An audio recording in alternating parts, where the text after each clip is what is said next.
Welcome to the Rugby Report. My name is Christian Boussier and I'm joined alongside Adam Black to give you all the highlights, scores, and more from Week 5 of FCC College Rugby. This week we also captured the women's game between UCF and FSU, and we'll bring you the highlights. We will start with the women's team. UCF has been a powerhouse for a while in the state of Florida under the leadership of Coach Raul. The UCF women would dominate them from start to finish. They would go over 100 points and beat the Seminoles with a final score of 106-7. Coach Raul of UCF said their team is very young and will continue to improve. Their support lines were really good against FSU. Here are some of the highlights from the game.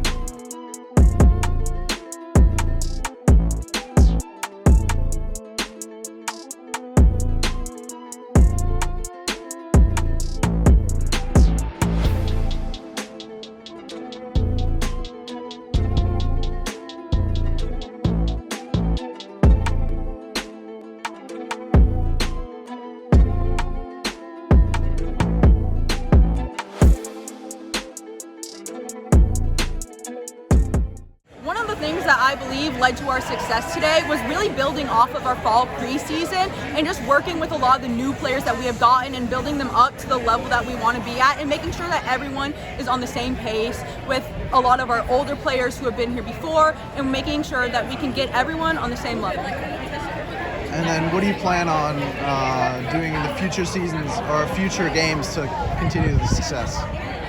Currently being the #1 team, D1 team in Florida, we really just want to work to continue on building up counter-rucking and continuing to work as a whole, as a team, to really get to the next level because we're really hoping to go to playoffs and we just want to go from there and we want to remain competitive on that level. The men's team would go back and forth the entire game with FSU, coming out on top with a score of 29-27. FSU would jump out to an early lead with UCF playing catch-up for most of the game. With about 11 minutes left in the second half, UCF would tie the score 24-24 with a long try. And then with 5 minutes left in the game, UCF would take its first lead on a penalty kick to make it 27-24. FSU would take advantage of the short clock and score the winning try under a minute to play. What area of the game do you think cost it today? I wouldn't say there's any specific area, but as a team, we had about 11 penalties today, and FSU had about 3 penalties. And, when you get down to the nitty-gritty, when you lose by 2 points, anything matters at that point. So when it comes down to penalties, could be that, could be tackling, just the very small details are what really made the game, I think. All right, the second question is, what's your guys' mentalities in the locker room? So our mentality, today was a tough loss. It was probably one of our tougher losses this season, especially losing at home with such a good crowd and, coming together as a team just so readily and prepared. But at the end of the day, it's not playoffs, so you get another opportunity to play, and we understand that. And so, making these mistakes now is better than making them in the playoffs. So we're just going to get back into the pitch, and we're going to just work harder, and, we're going to try and find ways to fix the small details so that, everything matters at that point, that we can, execute everything 100%. I'd say the biggest turning point in the game was just our backs, being able to play good field position today, get a lot of kicks into the opponent's territory, and then we were able to play good defense on top of that, so take advantage of the opportunities that we got from all our good kicks.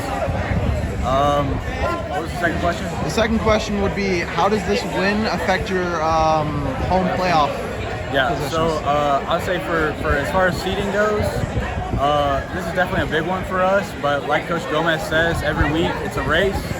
And, it's always open. Everybody makes playoffs in Florida, so every week is big for us. And then the last one's giving a shout out to the parents. Yeah, so big shout out to the parents for coming through to Orlando today. We appreciate all of you. Our next matchup took us to Jacksonville, where the Owls of FAU traveled north to take on the Ospreys of North Jacksonville. The Ospreys have been improving each week, and they were ready to notch their first W of the season. Florida Atlantic was not going to let that happen. Even after a slow start to the game, with just 10 minutes left in the match, it was anyone's game. The Owls led the Ospreys with a score of 22-20. UNF scored a late try to bring the final score to 29-27 FAU. Jacob Johnson, I'm the number 8 in the prop for FAU Rugby, also the president of the team and team captain today. All right, so it was pretty close in that first half, but what was that turning point for you guys to win the game? You know, we've always been kind of a second half team. Always start slow. We kind of got to get punched in the mouth a little bit to move out of forwards ball and start swinging into the backs. Turning point really at halftime. Coach came in, kind of sat us down, really went through what we were doing wrong. Got to just stop banging it in the middle too much, start swinging it out to our fast guys. Okay, so how important is this one for playoff seeding? You know, honestly, I don't really know. I think every win is important, so we can't really let any of these go. So hopefully we'll stay moving up in the seeding. My name's Christopher Friend. I'm a club president of the UNF Deadbird Rugby Club. All right, so great effort today, but what was the area that kind of led to the loss today? You know, I don't think that there was one specific area that led to the loss. I think that we overall played definitely the best game that we've played all season. We were clicking on pretty much all circuits. It was just the small things that we didn't finish on. We definitely, you know, looking forward to next week. I definitely personally am going to do a lot better on my lineouts. I think that was one aspect of the game that we continuously struggled on throughout. But, you know, overall, pretty happy with the effort that we put in today. Yeah, you guys are showing improvement each week. How are the guys feeling in the locker room and at practice and everything? You know, I think that it more so, we're such a new team this year. I think it's, you know, I don't think this is the exact number, but it's somewhere close to about 70% of our team are rookies. It's their first year of rugby. So I think it's just a lot about the, you know, collaborating and getting together and, you know, really working on bonding and just being tenacious with the season. I think tenacity and versatility are the things we've had to learn the most this year. One more question for you. Yeah, of course. Okay, so what are you looking to take away from this game today? Yeah, I think we have a lot of good things to take away. We started really early. We started quick. We started you know, with the right foot out the door. And I think it's just definitely maintaining that that level of play and keeping it, you know, going the entire 80 instead of just, you know, the 70 minutes and falling apart at the last 10. But I'm pretty happy with everything that happened today. Our third matchup of the day would take us over to the west side of the state. The undefeated Bulls of USF would take on the Panthers of FIU. USF would waste no time putting points on the board with their first try coming at the 4-minute mark in the game. At halftime, Bulls would lead 19-7 with 20 minutes left in the game. It looked like this game would come down to the wire. The Bulls had a lead of 29-24, and then the wheels fell off the wagon for FIU. The Bulls would rattle off 17 unanswered points to keep their perfect record intact. My name is Bradford Ballard. I've been playing rugby here at USF for 3 years now. I play flanker. I think today went back and forth. FIU obviously had great field sense. They love to kick, they love to chase.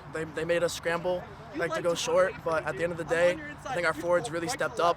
They were the ones who were taking the hard pods. We spread it a little bit wider, and at the end of the day, I think our forwards and backs just worked really well together, and that's what led us to the dub today. All right, now where we go moving forward? Moving forward here, I believe it's UCF is our next game, and we just need to come at them, keep the ball rolling, keep the wheels on the track, and let's keep this train moving forward because we know how they like to hit, and we're going to be ready for them. All right, Nicholas Lane from FIU, the fly half. No, it was a good battle with USF. We knew it was going to be a tough one. They're undefeated for a reason. It's not like they've had easy games before. They've fought it out.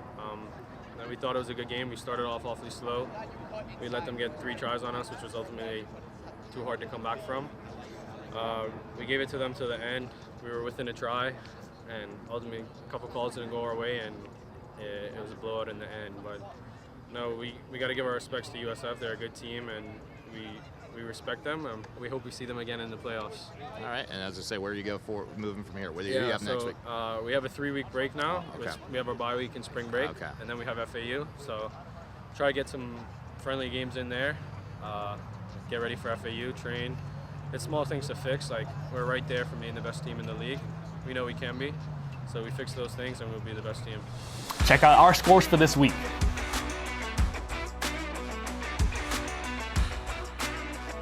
And also check out the leaderboard after week 5.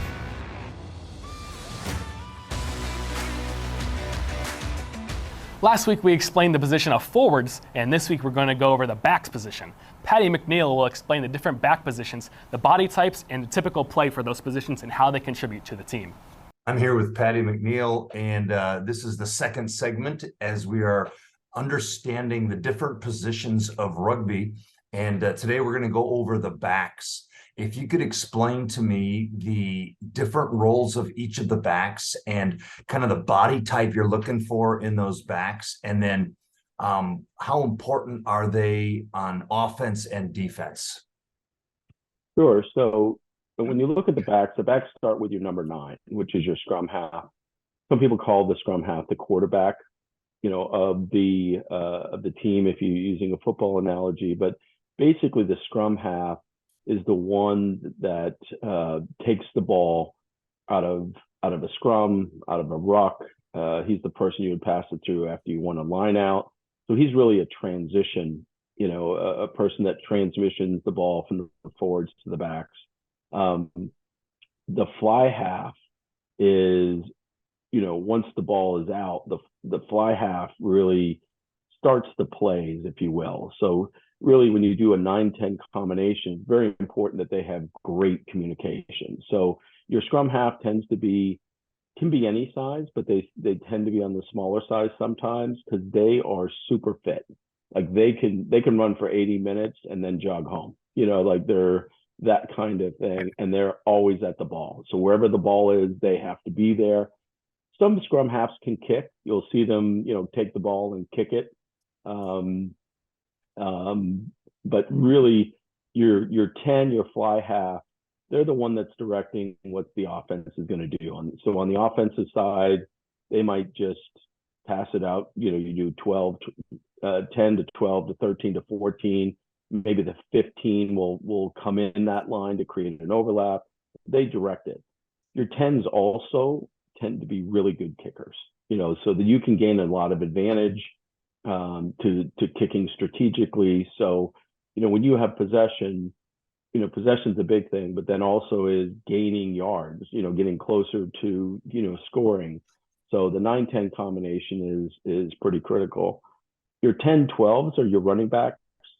That's where you get the ball, and you're hoping that what your forwards have done, either with the rucking or the set piece, that you created some space for them. So these are typically, relatively fast, have a good amount of size as well, so they can really pound it in there, hoping to get 2 people to tackle them, so that your super fast guys, which are your 11 and 12 or 11 and 14s, your wings, they tend to be smaller, and they're flyers. Like your wide receivers, they're fast, and you hope to get them the ball where there's only one-on-one. They're not going against 7 big guys. They're just one-on-one, and you're hoping that they can break a tackle and really, take it from there. Your fullback on offense is strategic in a way. It's typically someone that can kick. So if you look for advantage, and they can also have a certain amount of speed, so they can jump in a line. They can jump in between the 10 or the 12 and the 13, or the 13 and 14, or outside the 14, to give you, some overlap where you have more players on offense than they have on defense. On defense, your fullback is your safety. It's the last line of defense. They're there to get, if the other team kicks, they're like a punt returner. If they break through the line, they have to make the tackle, so the last line of defense. So, the thing about rugby is you switch from offense to defense, as soon as the ball bounces the other way. So they all have to be pretty agile to quickly make that transition as well. Okay. Well, thanks again. I appreciate you giving us more insight, and hopefully the parents, grandparents watching their grandkids play are going to understand the game of rugby even more. Appreciate your time. That just about does it for us here this week on the Rugby Report. Once again, I'm Christian Boussier. He's Adam Black. And tune in next week on the Rugby Report.